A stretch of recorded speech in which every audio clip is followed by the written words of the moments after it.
Imagine being dragged through a stone square in chains, your hands trembling as a crowd of strangers screams for your blood, accused of a crime you didn't commit, with no one to defend you and nowhere to run.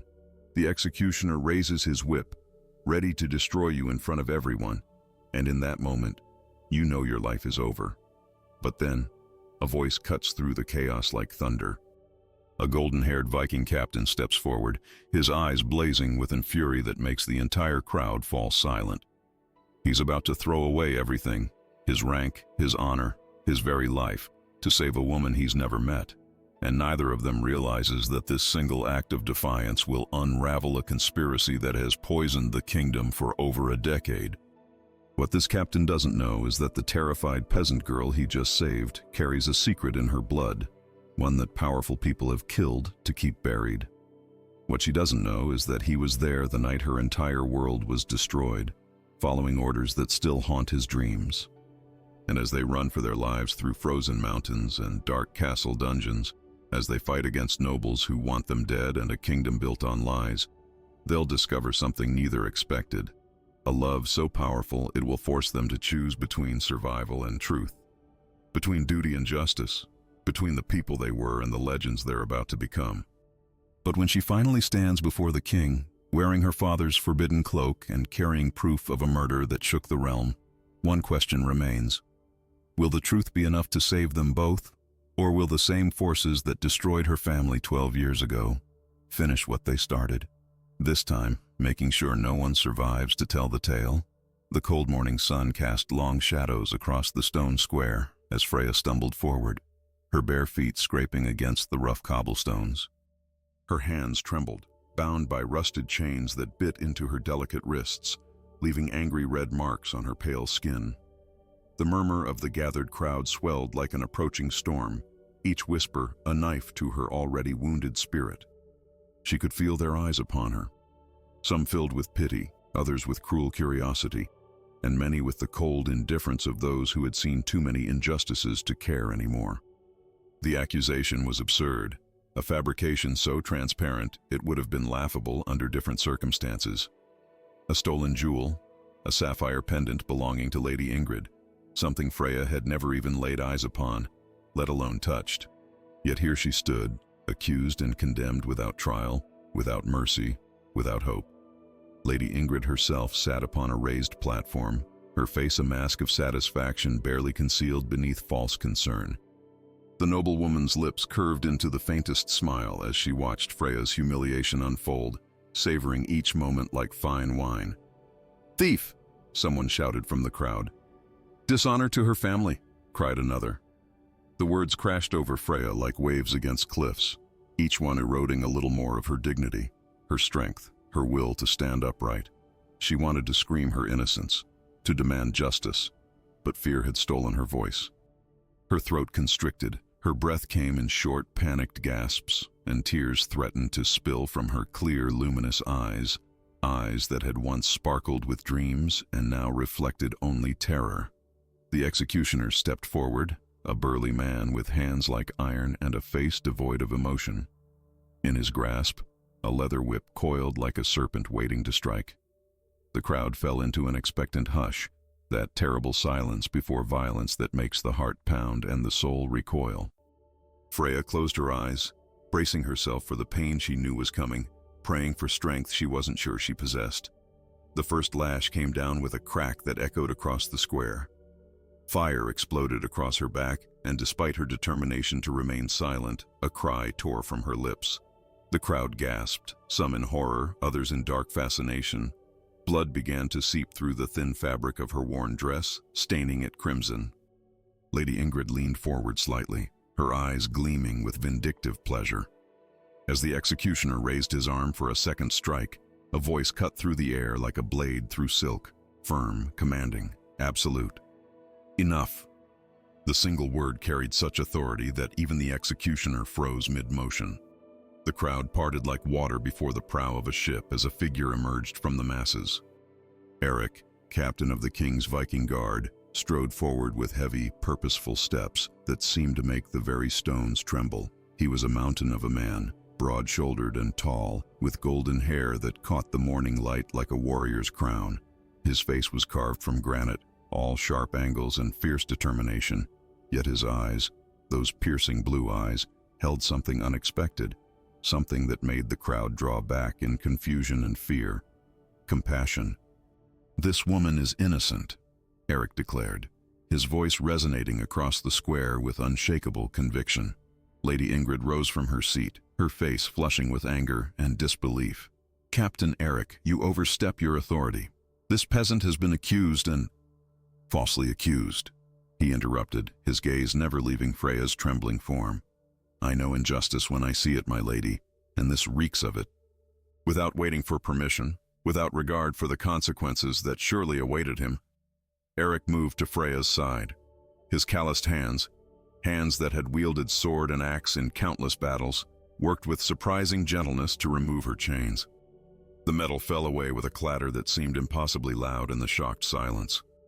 Then, in a gesture that would be spoken of for years to come, he removed his own war cloak, a heavy garment of deep blue wool trimmed with fur, marked with the emblems of his rank, and wrapped it around Freya's shaking shoulders. The fabric was warm from his body heat, and it smelled of leather and pine and something indefinably masculine that made Freya's head spin. She looked up at him, her vision blurred by tears and pain, and found herself staring into eyes that held such fierce protection that her heart stuttered in her chest. "Can you stand?" he asked quietly. His voice meant for her ears alone. She nodded weakly, though in truth she wasn't certain her legs would support her. As if sensing this, Eric's arm came around her waist, strong and steady, holding her upright when she would have fallen. The crowd erupted into chaos, some shouting approval, others crying out against this flagrant defiance of noble authority. Lady Ingrid's face had gone from red to white, her hands clenched into fists at her sides. "This is treason," she shrieked. "Disobedience of royal decree. You will hang for this, Captain." Eric turned to face her, his expression carved from ice. "Then I will hang with my honor intact, my lady. Something you know nothing about." The words hung in the air like a challenge, like a declaration of war. The implications were clear to everyone present. Eric had just destroyed his own future to save a woman he didn't even know. Murmurs rippled through the crowd, spreading outward like rings in water. By nightfall, the entire kingdom would know what had transpired in the square that morning. Freya felt her consciousness beginning to slip away, the pain and shock finally overwhelming her battered body. The last thing she was aware of before darkness claimed her was the feeling of strong arms lifting her, cradling her against a chest that felt as solid and safe as fortress walls. Eric's heartbeat thundered beneath her ear, steady and strong, a rhythm that somehow promised protection in a world that had shown her nothing but cruelty. As Eric carried her away from the square, his jaw set with grim determination, he felt the weight of what he'd done settle upon his shoulders like armor. His name would be blackened, his position stripped away, perhaps his very life forfeit. Yet when he looked down at the unconscious woman in his arms, this simple peasant girl with hair like autumn leaves and skin like porcelain, he felt no regret. Only a strange, inexplicable certainty that his life had just changed forever. He didn't know her name yet, didn't know her story, her dreams, her fears. But something ancient and powerful had awakened in his chest the moment he'd seen her standing there, vulnerable and terrified, yet somehow unbowed. It was as if invisible threads had suddenly connected them, binding his fate to hers with the weight of an old Norse oath. Unbreakable, undeniable, eternal. The cold wind swept across the square behind them, carrying away the shocked whispers and angry shouts. And in that moment, as Eric's boots carried them both toward an uncertain future, their destinies sealed themselves together like two pieces of a sword being forged in fire. Freya's eyes fluttered open to unfamiliar surroundings. The rough wooden beams above her head were dark with age, and the air carried the scent of damp wood mixed with the distant rhythmic crash of waves against rocks. For a moment, panic seized her chest. Where was she? How had she gotten here? Then the memories flooded back. The square, the whip, the chains, and him. The captain with eyes like a winter sky who had risked everything to save her. She tried to sit up, but pain lanced through her back, forcing a sharp gasp from her lips. Immediately, a shadow moved in the corner of the small cabin, and Eric appeared at her side with surprising swiftness for a man of his size. His large hands guided her back down onto the makeshift bed with a gentleness that seemed impossible for a warrior. "Don't move yet," he said, his voice low and steady. "Your wounds need time to heal." Freya stared at him, her heart hammering with a mixture of fear and confusion. This man, this stranger, had upended his entire life for her, and she couldn't understand why. His golden hair was loose now, falling past his shoulders, and in the dim light of the cabin, he looked less like a fearsome Viking captain and more like something from the old tales her mother used to tell, beautiful and dangerous in equal measure. "Why?" The word escaped her lips as barely a whisper. "Why did you help me?" Eric turned away, moving to a small table where cloths and a bowl of water waited. His jaw tightened, and for a long moment he didn't answer. When he finally spoke, his voice carried the weight of old regrets and fresh convictions.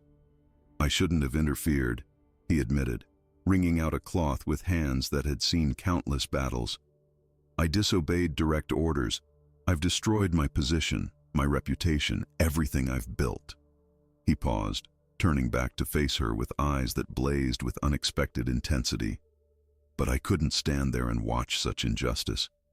I've seen too much cruelty in this world, committed too many acts I'm not proud of in the name of duty. When I saw you standing there, innocent and terrified, something in me simply broke." He approached the bed again, and Freya found herself unable to look away from his face, searching for deception and finding only raw honesty. Carefully, he began to clean the wounds on her back, his touch so tender it made her eyes sting with unshed tears. No one had touched her with such care since her mother had died 3 winters ago. "I'm nobody," she whispered, her voice thick with emotion. "Just a peasant girl.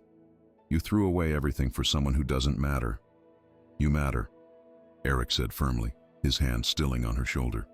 "Every life matters, regardless of birth or station. That's something I should have remembered long ago." The days that followed fell into a strange, suspended rhythm. The cabin was isolated, perched on a cliff overlooking the northern sea, far from villages and prying eyes. Eric had chosen it deliberately as a hiding place, knowing that by now the king's men would be searching for him. The temperature dropped as evening approached, and the fire became their sole source of warmth and light.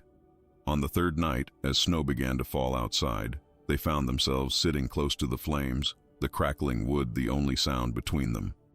Freya had grown stronger, though her back still bore angry marks that would likely scar. She watched Eric's profile in the firelight, this enigmatic man who had become her entire world in the span of mere days. "Tell me about yourself," she said softly, breaking the comfortable silence. "I want to know who you really are." Eric's expression grew distant, shadows dancing across his features. "I'm a soldier," he began slowly. "I've been fighting since I was 14 years old.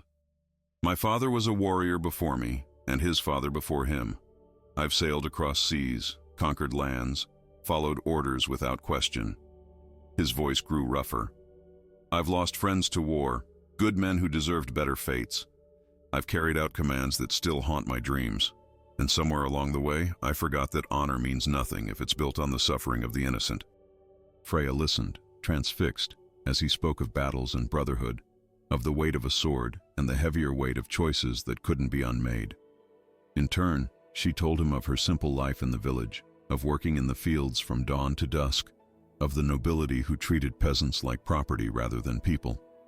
She spoke of Lady Ingrid's particular hatred for her, born from nothing more than jealousy over a young merchant's attention that Freya had never even encouraged.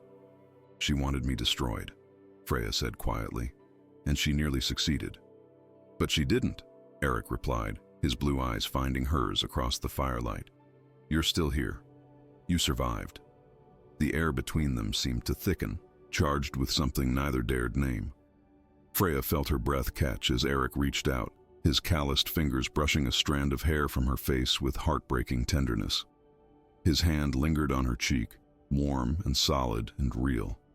"When I first saw you in that square," he murmured, his voice dropping to barely above a whisper, "something shifted inside me, like I'd been waiting my entire life for that moment without knowing it. Freya's heart thundered so loudly, she was certain he could hear it. Slowly, giving her every chance to pull away, Eric leaned closer. His eyes asked a silent question, and she answered by closing the remaining distance between them. Their lips met in a kiss that was gentle at first, tentative, as if they were both afraid this moment might shatter. But then Eric's hand cupped the back of her head and the kiss deepened, becoming something desperate and necessary and absolutely right. When they finally broke apart, both breathing hard, Freya felt tears streaming down her face. Not from sadness, but from the overwhelming realization that she was falling in love with this man who had saved her. This warrior with a poet's soul and a protector's heart. Eric pulled her close, mindful of her healing wounds, and wrapped his arms around her. She buried her face in his chest, listening to the steady thunder of his heartbeat, and for the first time since her mother's death, she felt truly safe. But outside, the wind howled with increasing fury, and in the distance, the sound of hoofbeats echoed through the snowy valleys. The king's messengers were scouring the mountains, searching for the traitorous captain and the woman he'd stolen away. In the village, Lady Ingrid fanned the flames of hatred, spreading rumors that Freya was not just a thief but a witch who had bewitched the noble captain with dark magic. Inside the cabin, wrapped in each other's arms, Eric and Freya knew their sanctuary couldn't last forever. The world was closing in, and soon they would have to face the consequences of his choice and her survival. But for now, in this moment, they had each other. And as the fire burned low and the snow fell heavy outside, they held tight to this fragile, precious thing growing between them. A love born of sacrifice and courage, blooming impossibly in the midst of winter's cruelest embrace. The morning sun filtered through the cabin's single window, casting pale light across the rough wooden floor. Freya woke before Eric, her body still pressed against his warmth, and for a moment, she simply allowed herself to exist in this peaceful bubble they'd created. But peace, she was learning, was a luxury neither of them could afford for long. She carefully extracted herself from his embrace and began moving about the cabin, restless with the need to occupy her hands and quiet her racing thoughts. As she gathered their few belongings to tidy the small space, something caught her eye, a glint of gold partially hidden beneath Eric's leather satchel near the door. Curiosity overcame her, and she knelt down, pulling the object free. It was a medallion, heavy and ornate, suspended on a thick chain. The gold was old but well-maintained, and etched into its surface was a coat of arms that made Freya's blood run cold. She knew that symbol. Every child from her region knew it, even if they'd never seen it displayed openly. It was the crest of the family that had once ruled these lands, the noble house that had fallen in disgrace over a decade ago, destroyed by accusations of treason that had never been proven. Her mother's stories came flooding back with painful clarity. Tales told in whispers by the hearth on cold winter nights, about a just lord who had cared for his people, who had stood against corruption in the king's court. A lord who had been executed for his defiance, his land seized, his family scattered or killed. And there had been a child, her mother had said, a daughter who had disappeared after the massacre, hidden away by loyal servants who refused to let the entire bloodline be extinguished. Freya's hands trembled as she clutched the medallion, her mind reeling. Why would Eric have this? Had he been involved in the attack that destroyed that noble family? Was he connected to the very people who had orchestrated the fall of the house that had protected the common folk? The questions swirled in her mind like a winter storm, each one more terrible than the last. Freya? She spun around to find Eric awake, sitting up on the bed with sleep still clouding his eyes. But the moment he saw what she held in her hands, those eyes cleared, sharpening with something that looked painfully like guilt and fear. "Where did you get this?" she asked, her voice barely steady. She held up the medallion, watching his expression shift from confusion to understanding to something that resembled devastation. Eric stood slowly, as if approaching a wounded animal that might bolt at any sudden movement. "Freya, I can explain." "Can you?" she interrupted, backing away from him. "Do you know what this symbol means? Do you know the blood that was spilled when this family was destroyed?" "I know," he said quietly, his voice rough with emotion. "Gods help me. I know better than anyone." The confession hung between them like a blade. Freya felt her heart cracking, the fragile foundation of trust they'd built beginning to crumble. Eric ran his hands through his golden hair, a gesture of frustration and anguish she'd come to recognize. "I was there," he admitted, the words seeming to tear from his throat. 12 years ago, I was a young soldier, barely 20 winters old. I followed orders without question because that's what soldiers do. We were told the Lord was a traitor, that he was plotting against the crown, that swift action was necessary to protect the kingdom. Freya felt tears burning her eyes as she listened, her grip on the medallion tightening until the edges bit into her palm. "We stormed the estate at dawn," Eric continued, his voice hollow with the weight of memory. "I wasn't part of the execution detail, but I was there when they dragged him out. I saw the look in his eyes, not fear, but disappointment, as if he'd expected better from us, from the kingdom he'd served faithfully for so long." He paused, his jaw clenching. "It wasn't until years later that I learned the truth. The accusations were false, manufactured by corrupt nobles who wanted his lands and his influence. We killed an innocent man, destroyed a good family, all in the name of duty and honor." "And the medallion?" Freya whispered, though she wasn't sure she wanted to hear the answer. "I took it from the estate," Eric admitted, shame coloring his features, not as a trophy but as a reminder. "I swore that day that I would never again follow orders blindly, that I would carry the weight of that injustice with me always. It's my burden, my penance for the role I played in destroying everything that Lord had built." The silence that followed was suffocating. Freya stared at this man she'd begun to love, trying to reconcile the tender protector with the soldier who had participated in such a terrible crime.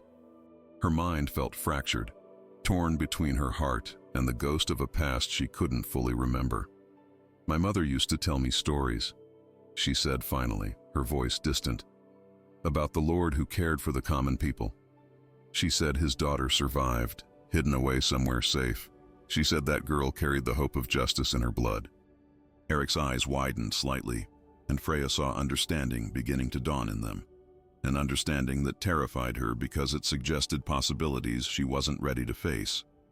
Before either could speak again, a sound cut through the heavy air, the distinct thunder of hoofbeats approaching rapidly. Eric moved instantly to the window, his warrior instincts overriding everything else. What he saw made his face go pale. "Royal cavalry," he breathed. "At least a dozen riders. They've found us." Panic seized Freya's chest, but it was quickly replaced by something stronger: determination. If these were her final moments of freedom, she needed to know the truth. She needed to understand the connection she felt to that old story, to the medallion she still clutched in her hand, to the way her mother had always looked at her with such fierce, protective love. The pounding of fists against the cabin door shattered the moment. Eric grabbed his sword from where it leaned against the wall, his entire body tensing for battle. He turned to Freya, and in his eyes she saw everything: love, regret, determination, and an unspoken apology for all the ways their story had become complicated. "Whatever happens," he said urgently, crossing to her and taking her face in his hands, "know that saving you was the first truly honorable thing I've done in years. I don't regret it. I won't ever regret it." Freya rose on her toes and kissed him fiercely, pouring all her confusion and fear and desperate love into that single moment of connection. When they broke apart, the door was already splintering under the assault from outside. "I need to know," she said quickly, pressing the medallion into his hand. "Was I that child? Am I the daughter who survived?" Eric's expression gave her the answer before his words could. "I don't know," he admitted, "but I've wondered since the moment I saw you. Your eyes, the way you carry yourself despite your circumstances, something about you that seemed familiar in a way I couldn't place." The door burst open, and soldiers poured into the cabin like a flood. Eric pushed Freya behind him, raising his sword, but there were too many. They fought valiantly, Eric dispatching 3 men before they managed to overwhelm him with sheer numbers, but it was a battle they could never win. As rough hands grabbed Freya and dragged her away from Eric's struggling form, as chains once again encircled her wrists, she locked eyes with him across the chaos. In that gaze, they made a silent vow. This wasn't the end. Whatever truth lay buried in the past, whatever destiny awaited them, they would face it together, or they would die trying. The journey back to the village was a nightmare painted in shades of gray and white. Snow fell steadily as the soldiers dragged Freya and Eric down from the mountains, their hands bound, their bodies battered from the struggle. Freya's wrists bled where the iron shackles bit into her skin, but the physical pain was nothing compared to the anguish of watching Eric stumble ahead of her, his face bruised and swollen from the beating his own men had given him. They arrived at the village as dusk painted the sky in violent purples and reds. The same square where this nightmare had begun now awaited them once more, but this time the roles had shifted cruelly. A wooden platform had been erected in the center, and torches blazed against the encroaching darkness, casting dancing shadows that made the gathered crowd look like specters from some hellish realm. Freya was thrown to her knees on the cold stones, her chains rattling as she fell. Beside her, Eric was forced down as well, blood dripping from a cut above his eye. She tried to meet his gaze, desperate for some reassurance, some sign that everything would be all right, but two guards yanked him to his feet and dragged him toward the platform where the crowd could see him clearly.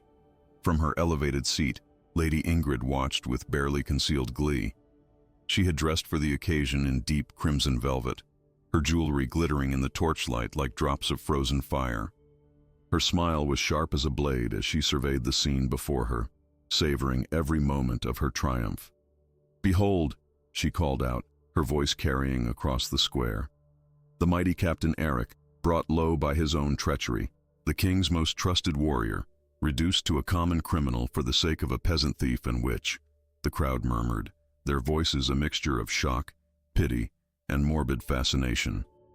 Some had known Eric for years, had fought beside him, had trusted him with their lives. Now they watched as that trust was publicly shattered, their faces reflecting confusion and betrayal. Eric stood tall despite his bonds, his jaw set with defiant pride. Even bloodied and bound, he looked every inch the warrior he'd always been. His blue eyes swept across the crowd, meeting the gazes of men who had once called him brother, and in that look was both challenge and farewell. Hours passed in that square as Lady Ingrid orchestrated her theatrical display of justice. Freya was kept in chains at the base of the platform, forced to watch as witness after witness was called to testify against Eric. They spoke of his disobedience, his defiance of noble authority, his theft of a condemned prisoner.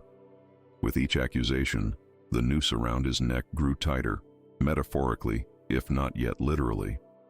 As night deepened, Freya was finally dragged to the dungeons beneath the castle. The descent into darkness felt like a journey into her own grave. The stone walls wept with moisture, and the air reeked of human misery and decay. They threw her into a cell barely large enough to lie down in, the door slamming shut with a finality that made her stomach turn.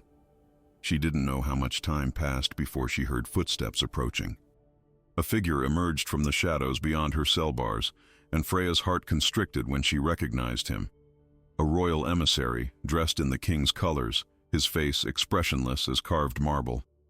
"The king offers you a choice," he said without preamble, his voice echoing off the damp stones.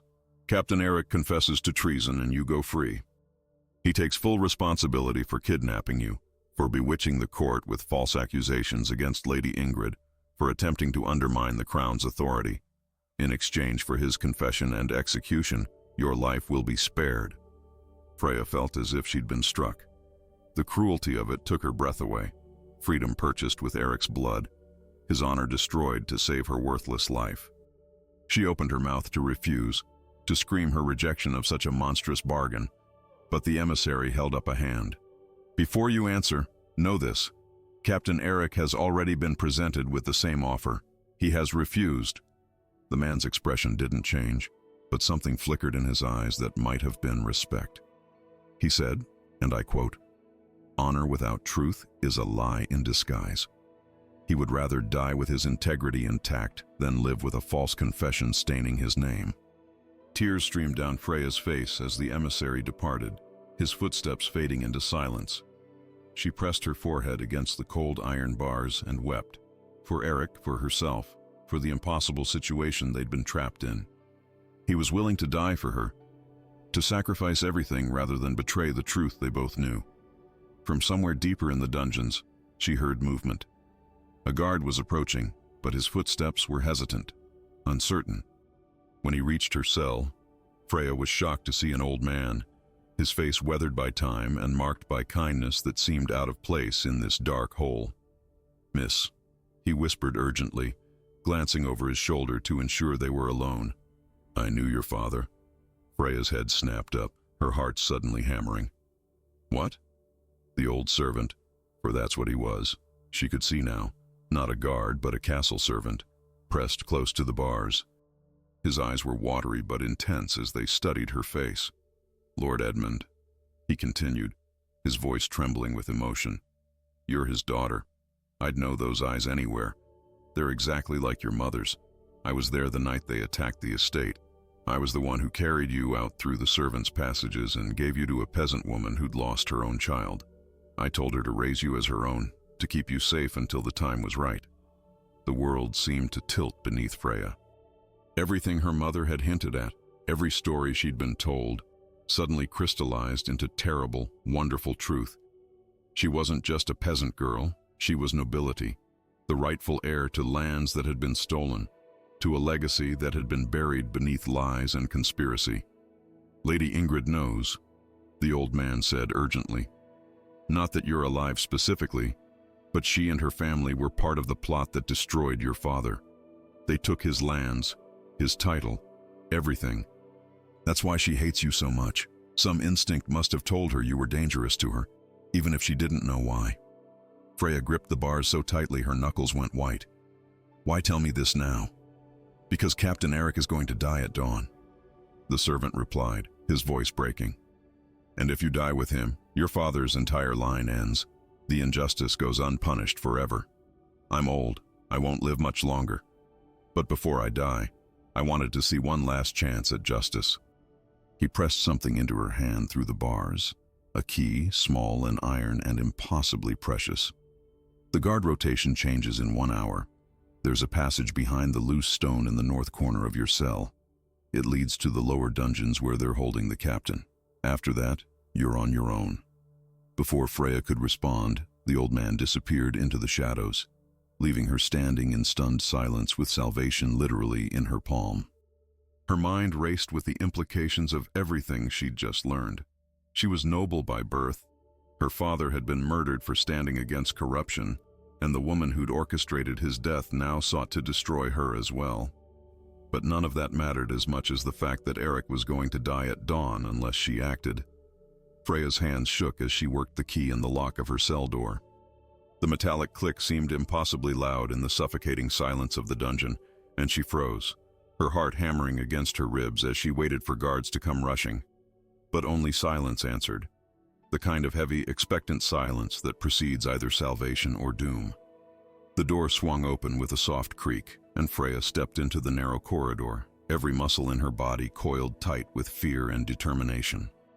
She moved to the north corner of her cell as the old servant had instructed, running her fingers along the damp stone wall until she found what she was looking for, a loose stone that shifted beneath her touch.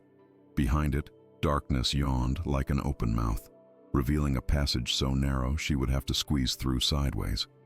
She didn't hesitate. The thought of Eric alone in some forgotten cell, awaiting an execution at dawn, pushed her forward despite the terror clawing at her throat. The passage was claustrophobic, the walls pressing in on both sides, rough stone scraping against her shoulders as she inched forward in absolute darkness. Water dripped somewhere in the distance, each drop echoing like the ticking of a clock counting down Eric's remaining hours of life.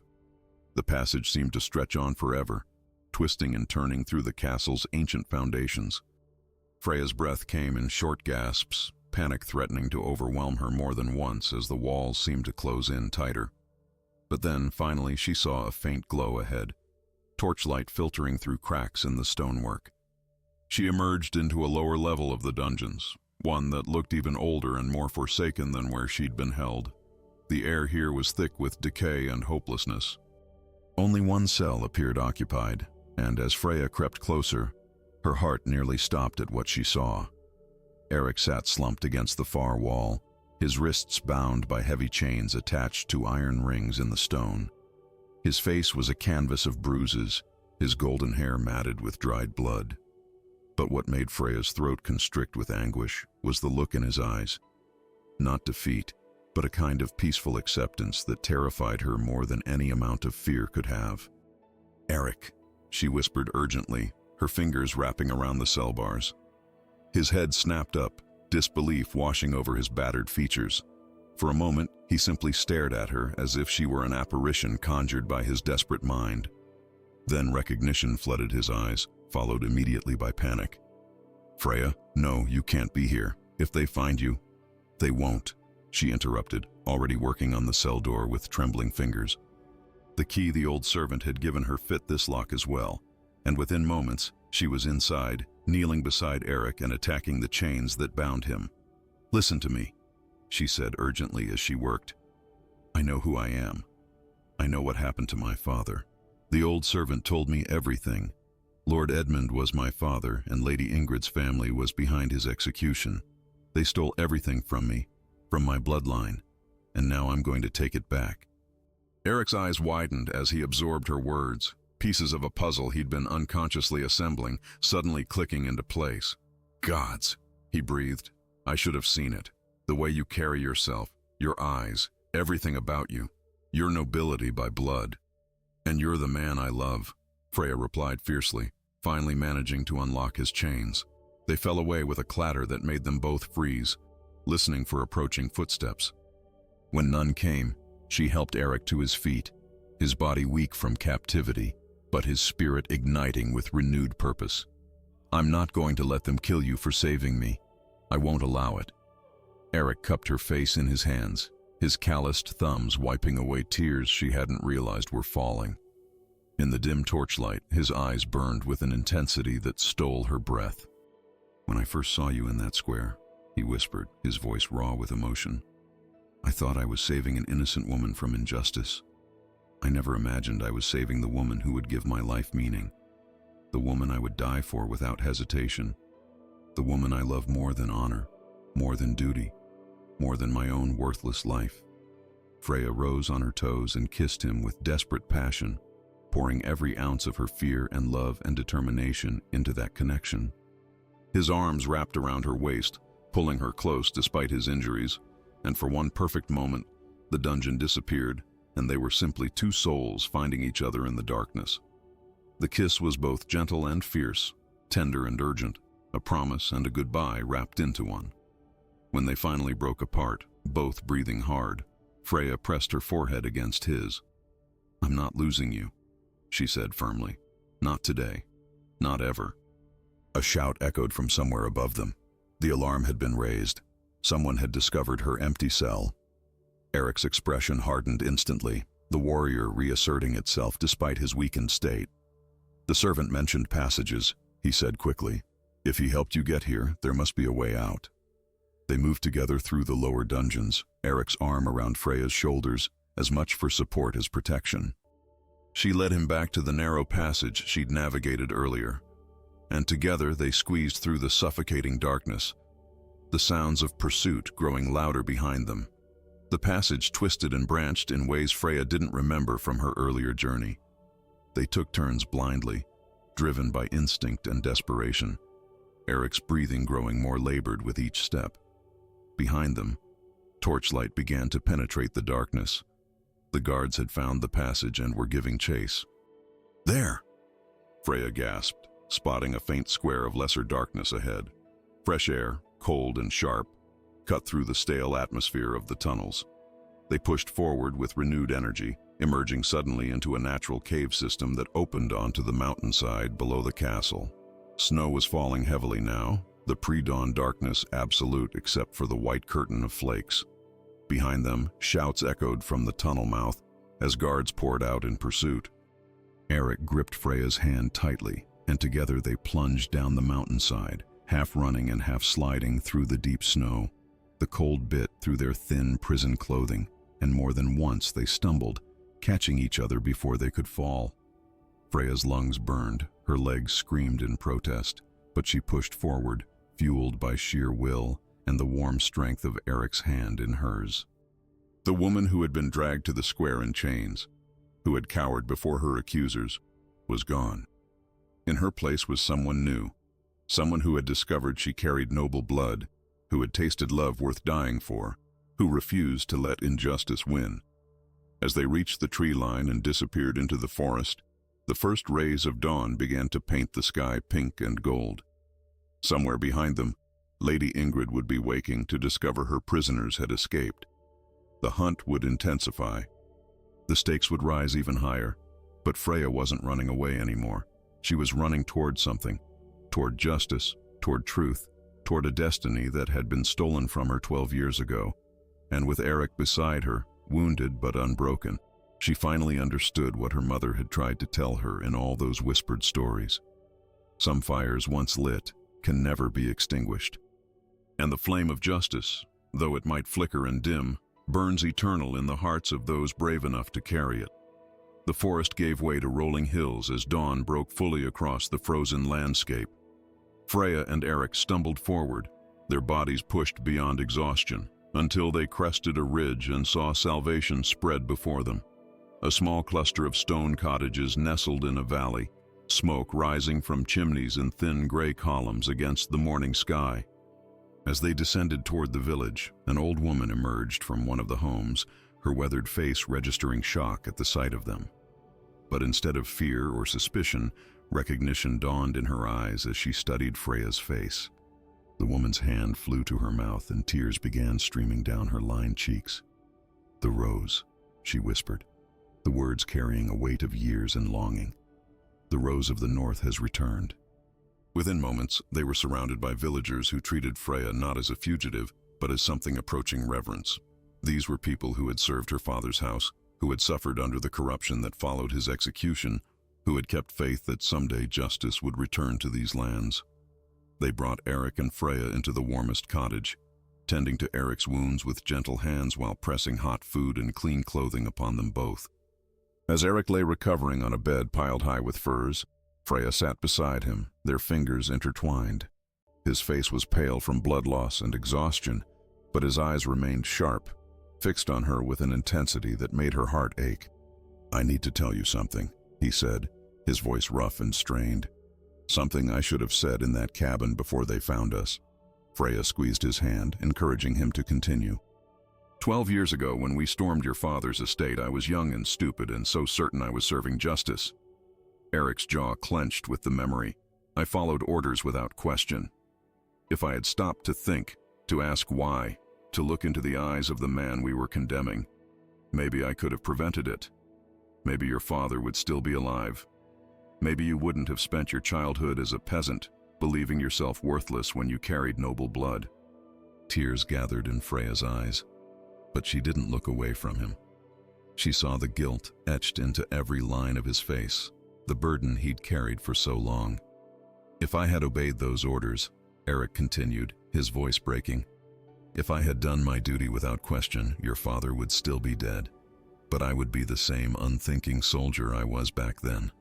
I would have watched them destroy you in that square and told myself it wasn't my place to interfere." He brought her hand to his lips, kissing her knuckles with desperate tenderness. "If I had obeyed, I wouldn't be the man you could love. And I wouldn't have found the one person in this world who makes me want to be better than I am." Freya's tears spilled over, running hot down her cold cheeks. She leaned forward, resting her forehead against his, their breath mingling in the small space between them. "You can't change the past," she whispered. "Neither can I. My father is gone, and nothing will bring him back. But you gave me a future when everyone else wanted to take it away. You saw me, really saw me, when the rest of the world looked right through me. That's not the action of the man who followed those orders 12 years ago. That's the man you've become, and he's the man I love." Their lips met in a kiss that was salt and sweetness, grief and hope intertwined. When they parted, Eric pulled her close, wrapping his arms around her as if he could shield her from every danger the world might throw at them. Outside, the village was alive with purpose. Word of Freya's return spread like wildfire through the hills, carried by riders loyal to the old bloodline. By evening, a messenger arrived. an older man who had once served as her father's steward. He carried documents, carefully preserved through the years, that proved the conspiracy against Lord Edmund. Letters, sealed confessions from men with guilty consciences, financial records showing bribes paid and lands stolen. Everything needed to expose the truth. "We've been waiting," the steward said, kneeling before Freya with tears in his eyes. "Waiting for the rightful heir to return, waiting for someone brave enough to challenge the lies that have poisoned this kingdom. My lady, your people are ready to stand with you." Freya looked at the documents spread before her, at the evidence of her father's innocence and the guilt of those who had destroyed him. She thought of Lady Ingrid's satisfied smile as the whip had come down in that square, of the years spent believing herself worthless, of all the injustices that had been allowed to flourish in darkness. "Then we take this to the king," she said, her voice steady despite the fear churning in her stomach. "We expose every lie, every betrayal. We demand justice, not just for my father, but for everyone who has suffered under corruption and greed." Eric, still weak but determined, rose from the bed despite protests. "The king won't want to hear this," he warned. "Acknowledging the conspiracy means admitting the crown was complicit in destroying an innocent noble house. It means stripping titles and lands from powerful families. He'll resist." "Then we make him listen," Freya replied, a steely determination entering her voice that hadn't been there before. This wasn't the terrified girl from the square anymore. This was the daughter of Lord Edmund, the Rose of the North, risen from ashes to reclaim her birthright. Over the following days, more supporters arrived, knights who had served her father and never forgotten his kindness, merchants who had prospered under his fair taxation, common people who remembered when justice actually meant something in these lands. They brought weapons, supplies, and most importantly, their voices. Eric trained with the knights despite his injuries, preparing for whatever confrontation awaited them. But in the quiet moments, he and Freya found each other, stealing kisses in shadowed corners, holding each other through nightmares, building something beautiful and unbreakable from the ruins of their separate tragedies. One evening, as snow fell softly outside and firelight painted the cottage walls in warm orange, Eric drew Freya into his arms and simply held her, his chin resting atop her head. "When this is over," he murmured, "when justice is served and your father's name is cleared, what will you do?" Freya tilted her head back to look at him, her clear eyes reflecting the firelight. "I'll rebuild what was taken. I'll rule these lands the way my father would have wanted, with fairness and compassion. I'll make sure no one else suffers the way we did." "And us?" Eric asked quietly, vulnerability naked in his voice. Freya reached up to cup his face, her thumb tracing the line of his jaw. "You're my heart," she said simply. "My protector, my partner, my love. Whatever comes, we face it together. If I'm going to reclaim my father's legacy, I want you beside me. Not as a captain following orders, but as the man who taught me that honor means nothing without truth, and that real strength lies in choosing to do what's right, even when it costs you everything." They kissed then, slow and deep and full of promise. Outside, an army of the faithful gathered, preparing for the journey to the capital. Inside, two souls who had found each other in the darkest moment imaginable held tight to the light they'd created together, a light that would soon shine into the corrupt heart of the kingdom itself, demanding truth, justice, and redemption. The great hall of the royal castle had never witnessed such a moment.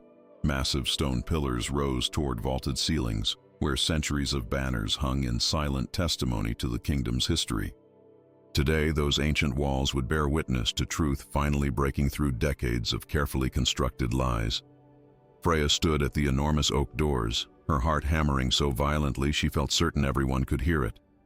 She wore her father's cloak, the one the old steward had preserved all these years, deep blue wool lined with silver thread, bearing the crest that had been forbidden for over a decade.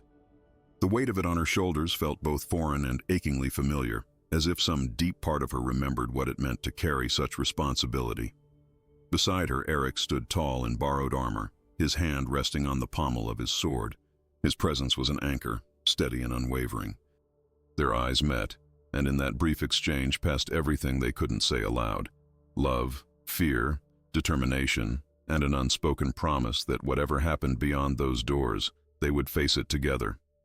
The doors swung open with a groan of ancient hinges, and suddenly they were walking forward into a sea of shocked faces.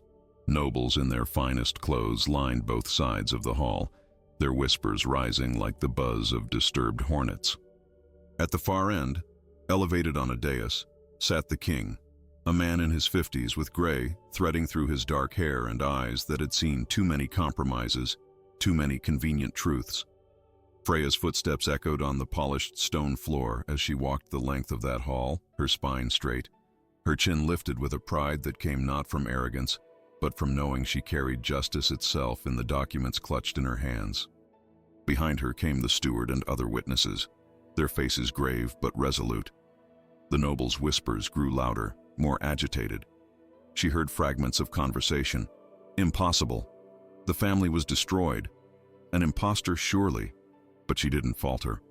Not even when she saw Lady Ingrid near the front, the woman's face draining of color as recognition and horror dawned in her eyes. "Your Majesty," Freya said when she reached the base of the dais, her voice carrying clearly through the hall despite the tremor she fought to control.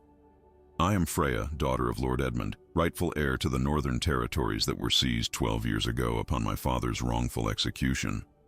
The hall erupted into chaos. Nobles shouted denials and accusations. Lady Ingrid's voice rose above the rest, shrill with panic. "Lies! This peasant girl is a fraud, a witch who has bewitched Captain Eric and now seeks to—" "Silence!" The king's command cut through the tumult like a blade, his eyes sharp and calculating, fixed on Freya with an intensity that made her want to step back. But she held her ground, meeting his gaze without flinching. "These are serious accusations, girl. Do you have proof of your claims?" "I do, Your Majesty." Freya stepped forward and laid the documents on the steps leading up to the throne. "Letters between conspirators discussing how to fabricate evidence against my father. Financial records showing bribes paid to witnesses who testified against him. Sealed confessions from men whose guilt drove them to document the truth before they died." The king gestured to his chancellor, who descended and gathered the documents with trembling hands. As the old man began reading, his face went progressively paler. The silence in the hall became suffocating, broken only by the rustle of parchment and Lady Ingrid's increasingly desperate attempts to interject. "Your Majesty, this is preposterous. My family has served the crown faithfully for—" "Your family orchestrated the murder of an innocent nobleman," Eric's voice rang out, firm and unwavering. He stepped forward to stand beside Freya, and every eye in the hall turned to him. "I was there that day, Your Majesty. I was a young soldier following orders, and I have carried the shame of that action for 12 years. Lord Edmund was no traitor. He was executed because he stood against corruption in your court. Corruption that still festers today." A collective gasp swept through the hall. For a captain of the king's own guard to speak such words was tantamount to suicide. But Eric stood tall, his hand finding Freya's and squeezing gently. "I followed orders without question then," he continued, his voice thick with emotion but steady as stone. "I watched a good man die for crimes he didn't commit, and I did nothing. That guilt has haunted every moment of my life since. When I saw this woman being condemned in that square for another false accusation, I couldn't stand by again. I couldn't let injustice triumph while I hid behind the excuse of duty. Today, I obey only the truth. And the truth is that Lord Edmund was murdered by conspirators who stole his lands, destroyed his family, and have profited from that crime for over a decade." The chancellor had finished reading the documents. He climbed the steps slowly, his face ashen, and leaned close to whisper urgently in the king's ear. Freya watched as the monarch's expression shifted, from skepticism to shock, to something that looked painfully like shame. Lady Ingrid made a break for the doors, her composure finally shattering. But guards moved to block her path, and she found herself trapped, surrounded by the very authority she had used as a weapon for so long. She turned back toward the throne, her face contorted with rage and fear. "You can't do this!" she shrieked. "My family has served this kingdom for generations. You deserve to face justice for your crimes."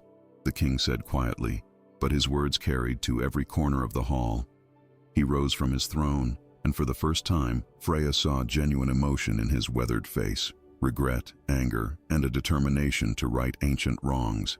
The king descended the steps slowly, each footfall echoing like a judge's gavel. When he reached Freya, he looked at her for a long moment, studying her face as if seeing ghosts there.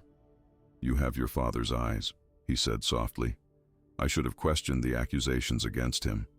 I should have demanded more proof before allowing his execution.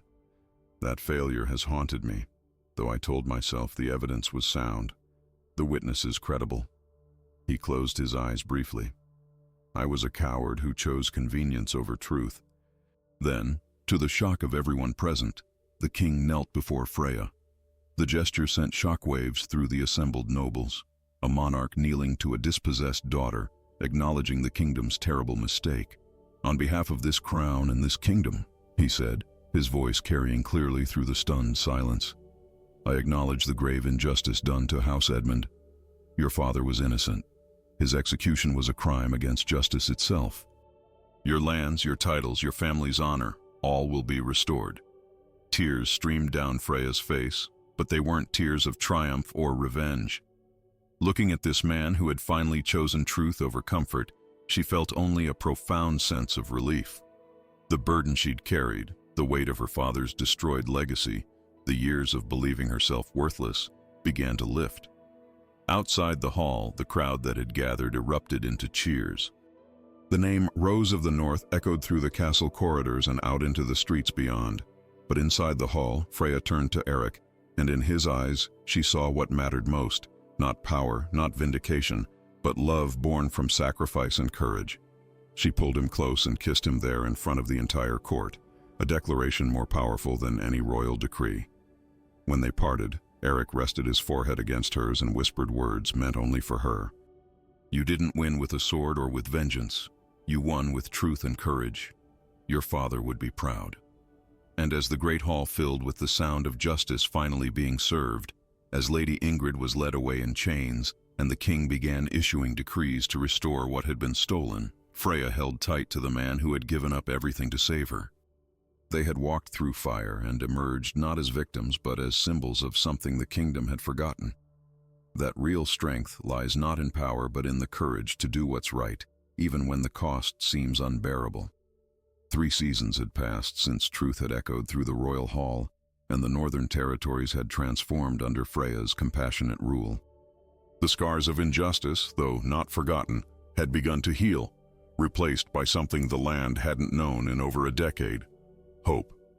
The castle that had once belonged to her father stood proud again on the hilltop, its banners bearing the restored crest flying freely in the cool northern wind. The villages below flourished under fair taxation and just governance. Markets bustled with merchants who no longer feared arbitrary seizure of their goods. Children played in streets that had once been shadowed by fear and corruption. And through it all, the people spoke of their lady not with the distant reverence reserved for untouchable nobility, but with genuine love for someone who understood their struggles because she had lived them.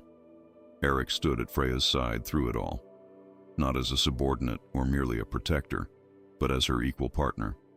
The king had named him Protector of the Northern Realm, a title that came with both honor and responsibility. But the role Eric cherished most was simply being the man Freya turned to in moments of doubt, the one whose arms she sought when the weight of leadership grew heavy, the person who reminded her that she was more than her title. She was the woman he loved with every breath in his body. On this particular autumn afternoon, Freya walked alone through the castle gardens, her fingers trailing over rose bushes that had been carefully cultivated back to life. The roses had been her father's pride once, the steward had told her. He had planted them himself, saying that anything beautiful was worth the patience and care it required to flourish. The gardens had been destroyed after his execution, trampled and left to die as a symbolic destruction of his legacy.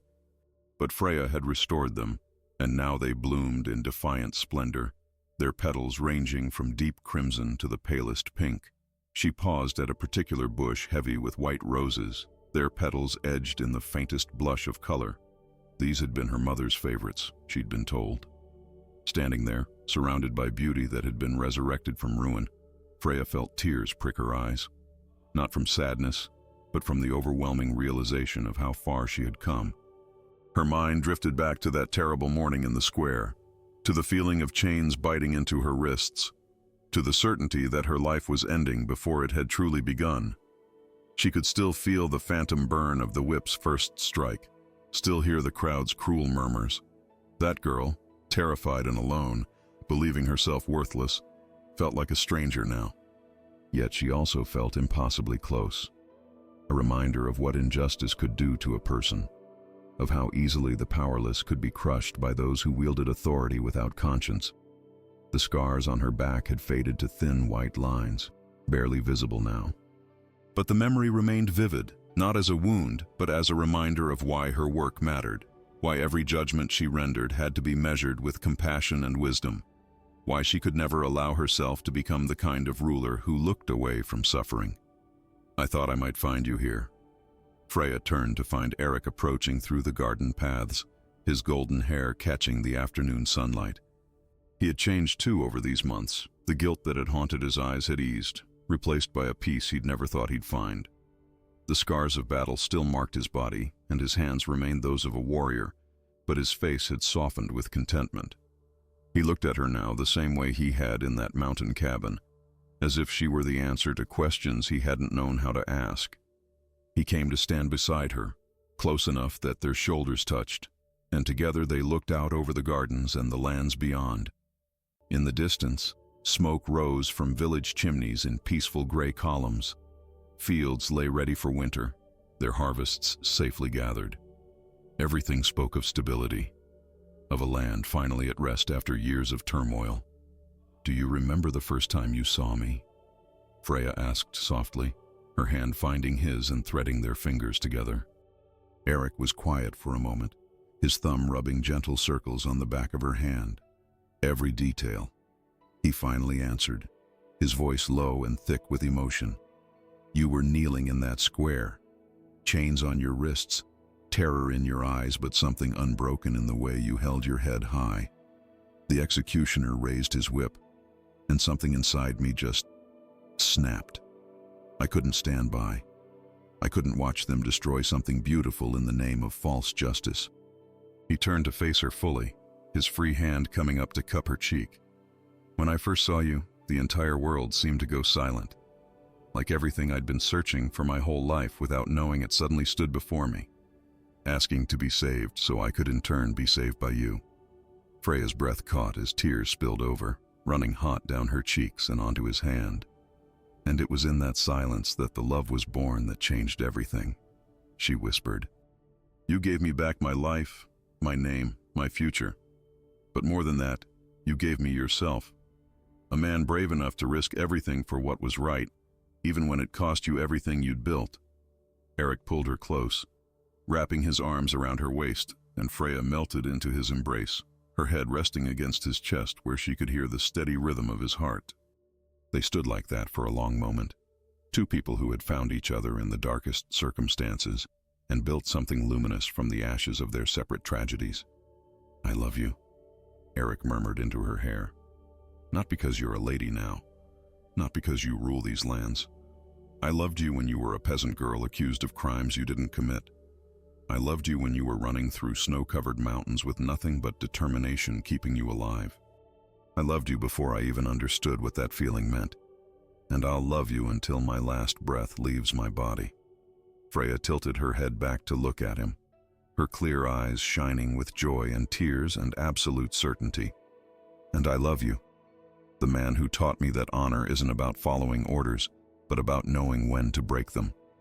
The warrior with a poet's soul who saw worth in someone the world had deemed worthless. My protector, my partner, my heart." Their lips met in a kiss that was tender and passionate, familiar and eternally new. It tasted of promises kept and futures bright with possibility. When they parted, both breathing softly, they remained in each other's arms, content simply to exist together in this moment of perfect peace. The sun began its descent toward the horizon, painting the sky in shades of gold and rose. The wind carried the distant sound of evening bells from the village chapel, calling people home to warmth and family. Somewhere in the castle behind them, servants prepared the evening meal. Life went on in its beautiful, ordinary way, a gift that neither Freya nor Eric would ever take for granted again. "Some loves aren't meant just to be lived," Freya said softly, echoing words the old steward had once spoken to her. "They're meant to be remembered. They're meant to remind people that beauty can flourish even in the coldest, cruelest places, that hope can bloom where everyone said nothing would ever grow again." Eric smiled, that rare, genuine smile that transformed his warrior's face into something boyish and unguarded. "The Rose of the North," he said, pressing a kiss to her forehead, "who proved that the most powerful force in this world isn't a sword or a crown, but a heart brave enough to fight for what's right." As darkness fell gently over the northern lands, as stars began to appear in the deepening blue sky, Freya and Eric stood together in the Garden of Roses, two souls who had found in each other what so many search for but few ever discover, a love worthy of eternity, born not in comfort or ease, but forged in fire and sacrifice and the courageous choice to do what was right when everything demanded they look away. The rose had bloomed where no one believed beauty could exist, and in that impossible place, in the space between injustice and redemption, between despair and hope, she had found not just survival, but a love that would be whispered about for generations, a reminder that even in the darkest moments, when all seems lost, the human heart remains capable of extraordinary courage, boundless compassion, and love that can change the world. Sometimes the greatest act of courage isn't wielding a sword or commanding an army. It's choosing to stand up when everyone else looks away. Eric had everything to lose: his position, his reputation, perhaps even his life.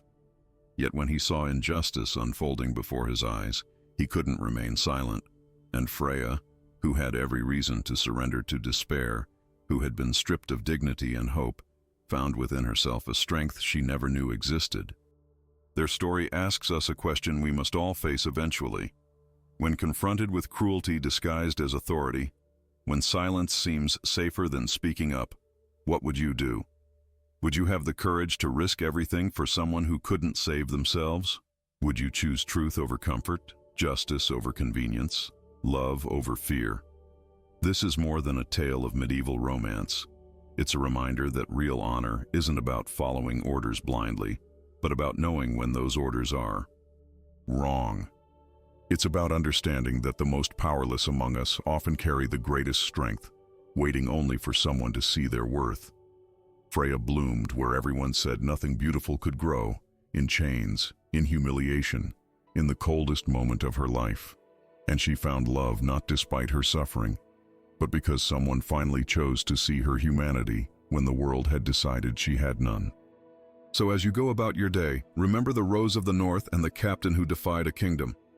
Remember that one moment of courage can change everything, that love born from sacrifice burns brighter than any crown, and that justice delayed is never justice denied. It's simply waiting for someone brave enough to demand it.